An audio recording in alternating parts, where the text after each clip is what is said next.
ചേച്ചി മാരീഡ് ആണോ? മാരീഡ് ആണ്. കുട്ടികളുണ്ടോ? ഒരു കുട്ടിയുണ്ട്. ഒരു കുട്ടിയുണ്ട്. ഓക്കെ. എത്ര വയസ്സുണ്ട്? 1.5 വയസ്സ്. ഓക്കെ. ചേച്ചിക്ക് എത്ര വയസ്സുണ്ട്?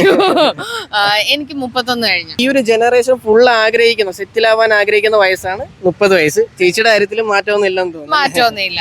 അങ്ങനെ ആണെങ്കിൽ നെക്സ്റ്റ് ക്വസ്റ്റ്യൻ എന്റെ ഒരു കൺസേൺ ആണ്, എന്റെ മാത്രമല്ല പലരുടെയും കൺസേൺ ആണ്. നമ്മുടെ ലൈഫ് സ്പാൻ നല്ല രീതിയിൽ കുറയാണ്.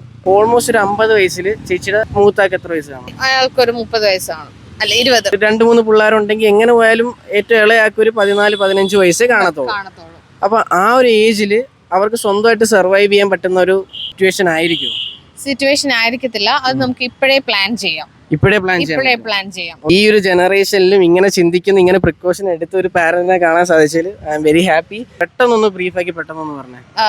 എന്നുവെച്ചാൽ നമ്മുടെ ലൈഫ് എന്ന് പറഞ്ഞു കഴിഞ്ഞാൽ നമ്മളെ ഡിപ്പെൻഡ് ചെയ്തിരിക്കുന്ന ആൾക്കാർക്കും നമ്മളെ സേഫ് ആക്കി കൊടുക്കുക. അതായത് നമ്മുടെ ലൈഫ് എപ്പോഴും ഒരു റിസ്കിലാണ്.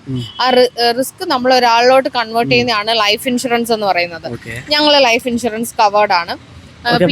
ഞാനൊരു കാര്യം ചോദിച്ചോട്ടെ, ഇപ്പൊ ലൈഫ് ഇൻഷുറൻസ് എന്ന് പറയുമ്പോൾ ഇൻ കേസ് നമ്മുടെ ഡെത്ത് ആണെങ്കിൽ മാത്രമല്ലേ ഉള്ളൂ അവർക്കൊരു? ഒരിക്കലും അല്ല.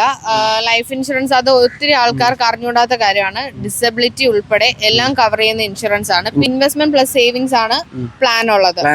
അതെന്ന് പറഞ്ഞാൽ നമ്മൾ ലൈഫ് ഇൻഷുറൻസും കവേർഡ് ആയിരിക്കും. നമ്മുടെ പിള്ളേർക്ക് മെച്യൂരിറ്റിയിൽ ഒരു നല്ലൊരു എമൗണ്ട് കിട്ടുന്ന രീതിയിലുള്ള പ്ലാൻ ആണ്. വെറും തുച്ഛമായ എമൗണ്ട് നമ്മൾ മാസമായാലും വർഷമായാലും മാറ്റി വെച്ച് കഴിഞ്ഞാൽ അവർക്കൊരു 15 വയസ്സാകുമ്പോഴത്തേക്കും അവരുടെ ലൈഫ് സെറ്റിൽ ആവാനുള്ളത് നമ്മൾ ഇപ്പോഴേ ചെയ്തിടാം. ഓക്കെ. അവരുടെ ഫ്യൂച്ചർ സെറ്റിൽ ആക്കാനായിട്ടുള്ള ഒരു ചെറിയ മുൻകരുതൽ അല്ലേ? അതെ. അപ്പൊ നമുക്കൊരു ടൈം ട്രാവലിനുള്ള ഒരു ഓപ്ഷൻ ഉണ്ടായിരുന്നുണ്ടെങ്കിൽ നമ്മുടെ പാരന്റ്സിനെ ഇതൊക്കെ അറിയിക്കായിരുന്നു.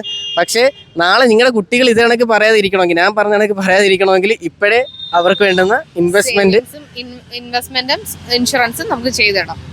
അപ്പം ഇൻ കേസ് ആർക്കെങ്കിലും എന്തെങ്കിലും സഹായം വേണമെങ്കിൽ ഹെൽപ്പ് ചെയ്യാൻ പറ്റത്തില്ലേ? തീർച്ചയായും ചെയ്യാം. ഓക്കെ. എനിവേ ചേച്ചിയുടെ നമ്പർ ഞാൻ കൊടുത്തിരിക്കാം. She will help you and guide you. And നമുക്ക് ഇനിയും കൂടുതൽ കാര്യങ്ങളായിട്ട് കാണണം. ഓക്കെ. തീർച്ചയായും. ഓക്കെ.